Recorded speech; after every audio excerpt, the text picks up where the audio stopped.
Hello everybody, this is Miss Scott and we are doing Welcome to Denmark today. Let's take a look at number one. Number one says solve for x. So I just come over to Desmos and I type in the problem. But the thing that I need to remember is when I have this equation like this, I have to put one side of the equal sign in one line, the other side of the equal sign on another. Okay? Let me make this bigger for us to see. And then what I do is I look to see if these will intersect. If my lines intersect one time, that means that I have one solution because they intersect once. And if it were to ask me for my solution, it would be -6, -24. But, oh, and it is. It says solve for x. So my x value is -6, and this is one solution. Okay? So I'll pick B. Number two says, let f of x equal x. And let's just visualize what f of x equals. That's the same thing as saying y equals x. 1x, sorry. Or x, it doesn't matter. Okay, that means I have a slope of 1. I cross through the origin. Boom, there we go.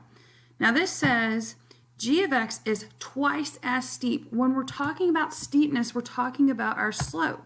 So if something is twice as steep, if my slope is 1, for it to be twice as steep, it's now going to be 2. And now it's shifted down 3 units. When we're talking about shifting up and down, we're talking about our y-intercept. So if I'm at 0 and I shift down 3, I am now at y equals 2x minus 3. So here's f of x equals x, and here is a line that is twice as steep, shifted down 3. Okay. Number 3, what is the slope? Whenever we're asked to find the slope, you type the whole problem in one line. So 4x minus 3y equals 12. And now I have to count my rise and my run. I can see that the perfect points are crossing through my y-intercept and x-intercept. There's no other points in between for me to use, so I'm going to use these. So I go up 1, 2, 3, 4, and I go over 1, 2, 3. So up 4 over 3. My slope is 4 over 3, and it is positive because my line is going up. Okay. Number 4, which is a factor? Remember, to find factors, I need to type this in here in Desmos, and I have to find my zeros first. So 2x squared minus 15x minus 8. Okay? So my zeros are -0.5 and 8. If you can't remember, -0.5, and I turn that into a fraction, is -1/2. Okay? So I know that if my zeros are -1/2 and 8, to find my factors, I have to flip that. So this is now x plus 1/2. Wow, this is really sloppy. Sorry. And x minus 8. Okay, so it's negative here, now it's plus, positive here, now it's minus. But the thing that you have to remember is whenever you have a fraction like this, we have to move our denominator in front of our x. So this will actually be 2x plus 1. Boom, got it. All right, let's see if that's an answer choice. Yep, I got 2x plus 1 and no x minus 8. Another thing that you can do, this is just another little trick. I could type in my answer choices. So let me type in 2x minus 1.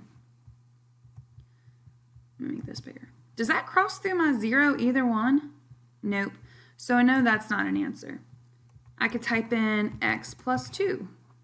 Does that cross through one of my zeros? No, so that can't be an answer. Try C, x plus 8. That doesn't cross through one of my zeros, so that can't be an answer. So try D, 2x plus 1. And look at that. Crosses right through my 0. So I know that that can be an answer. That's the good thing about Desmos, guys, is whenever you have multiple choice, most of the time you can type it into Desmos and you'll eventually figure it out. All right, number 5. says write the equation of a line with an x-intercept of -3, 0 and a y-intercept of 0, 5.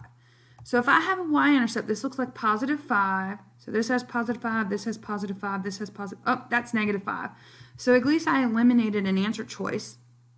Now I need to figure out which one of these has an x-intercept at -3, 0. So let's just type in answer choice A, y equals -5 over 3x plus 5. Does this have a an x-intercept of -3, 0? Nope, it's got a +3, 0. Let's try answer choice C. All right, it's +5 over 3x plus 5. There we go, guys. This has a y-intercept of 0, 5 and an x-intercept of -3, 0. Number 6. What could be the quadratic equation with x-intercepts at 1/2 and -5, 0? And we can come back over here to this little drawing board. So I see that my x-intercepts are 1/2 and -5. So if my zeros are this, that means my factors are the opposite. So x minus 1/2 and x plus 5. And we just did this in a couple problems ago. So remember, you have to move your denominator. When you have a fraction, you have to move your denominator in front of your x. So that's going to be 2x minus 1 and x plus 5. Okay, so we can come look over here, 2x minus 1, x plus 5. There we go. Another way, if you forget how to do things mathematically, type it in Desmos. So let's type in answer choice C. Y equals x plus 5 and 2x minus 1. All right, I have a x-intercept at -5 and an x-intercept at 0.5, 1/2. So there we go.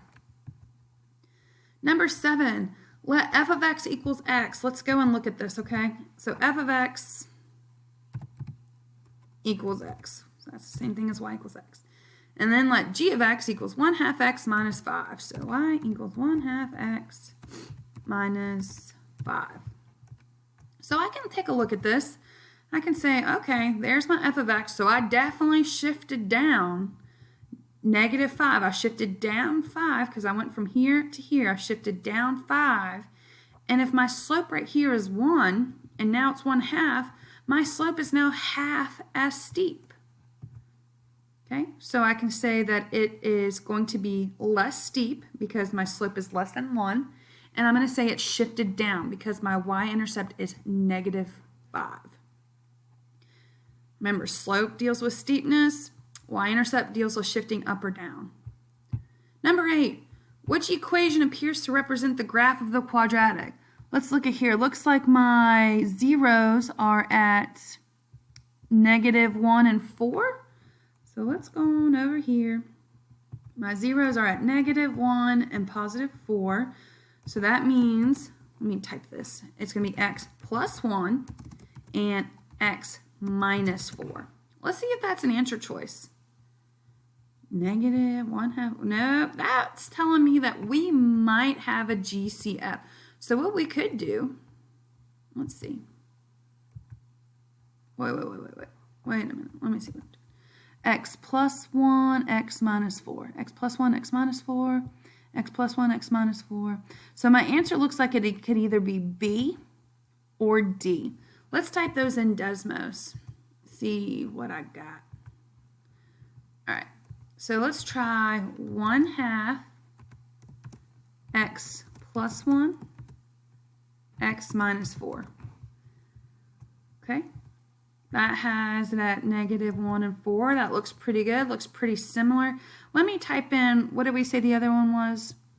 D. Let's type in D and see what D looks like. So that is -x plus 1, x minus 4.